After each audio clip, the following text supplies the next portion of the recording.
Assalamualaikum warahmatullahi wabarakatuh. Saya Asun Hendriawan dengan NIM 210510178. Di sini saya akan mempresentasikan resum sidang terkait nomor sidang 86 garing PUU strip XX garing 2022. Di sini untuk memenuhi nilai mata kuliah hukum acara Mahkamah Konstitusi kelas 4B. Baik, sidang 86 garing PUU strip XX garing 2022 ini terkait pengujian material Kitab Undang-Undang Hukum Pidana, Undang-Undang Nomor 1 Tahun 1946 tentang Peraturan Hukum Pidana.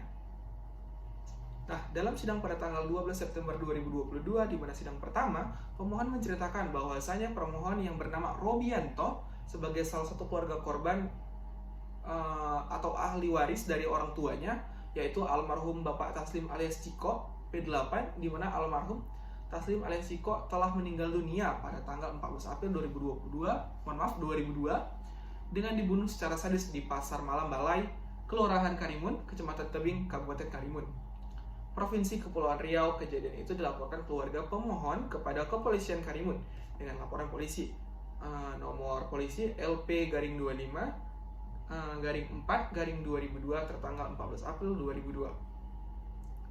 Nah, pemohon mengajukan permohonan pengujian material pasal 78 ayat 1 angka 4 KUHP Undang-Undang Nomor 1 Tahun 1946 tentang Peraturan Hukum Pidana bertentangan dengan Undang-Undang Negara, Undang-Undang Dasar Negara di Republik Indonesia tahun 1945 pasal 27 ayat 1, pasal 28D ayat 1, pasal 28J ayat 2, dan pembukaan Undang-Undang Negara Republik Indonesia tahun 1945 pada alinea keempat terakhir setelah tanda koma yang merugikan hak konstitusional pemohon. Nah, pada sidang kedua pada tanggal 26 September 2022, kuasa hukum menyampaikan perbaikan posita dan pembacaan petitum, di mana di sidang pertama tadi diajukan kepada hakim untuk memberikan perbaikan posita kepada kuasa dari pemohon. Nah, permohonan pemohon mengenai kejahatan yang diancam dengan pidana mati atau pidana penjara seumur hidup pelaku. Nah, agenda sidang pada tanggal 24 Oktober 2022 adalah pendengaran keterangan dari DPR, di mana pendapat hakim, majelis hakim menyarankan agar DPR RI lebih kreatif dalam memberikan pendapat semisal negara bertanggung jawab terhadap kerugian material korban pembunuhan. Kerugian material dapat ditanggung negara untuk korban pembunuhan atau misal lain sebagainya. Nah, pada sidang tanggal 14 November 2022 dengan agenda mendengarkan keterangan Presiden dan pemberian keterangan Lembaga Perlindungan Saksi dan Korban LPSK, majelis hakim menyarankan agar pemerintah, dalam hal ini Presiden, dapat mencari solusi untuk mendapat mengakomodir kerugian-kerugian korban seperti pemohon ini. Apakah dapat menjadi tanggung jawab pemerintah untuk memberikan ganti rugi, atau si tersangka tersebut akan dapat dilakukan upaya hukum perdata. Pemerintah seharusnya melindungi hak-hak warga negaranya.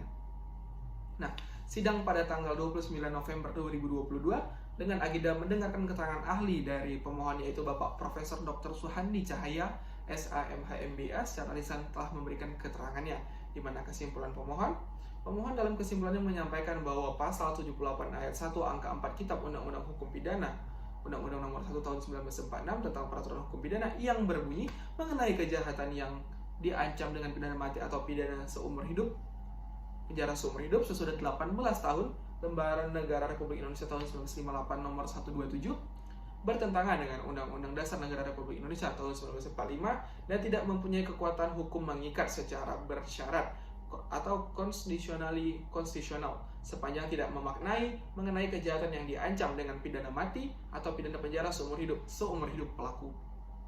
Nah, terkait dengan kasus tersebut, amar putusan di mana pengadilan memutuskan untuk menolak permohonan pemohon untuk seluruhnya. Demikian diputus oleh dalam rapat permusyawaratan hakim oleh 8 hakim, yaitu konstitusi, yaitu Anwar Usman selaku ketua merangkap anggota, Suhartoyo Eni Nurbaningsih, Wahiduddin Adams, Arif Hidayat, Daniel Yusmik, M. Guntur Hamzah, dan Saldi Isra masing-masing sebagai anggota pada hari Rabu tanggal 18 bulan Januari tahun 2023. Sekian presentasi dari resume sidang saya. Saya Asun Hendriawan. Assalamualaikum warahmatullahi wabarakatuh.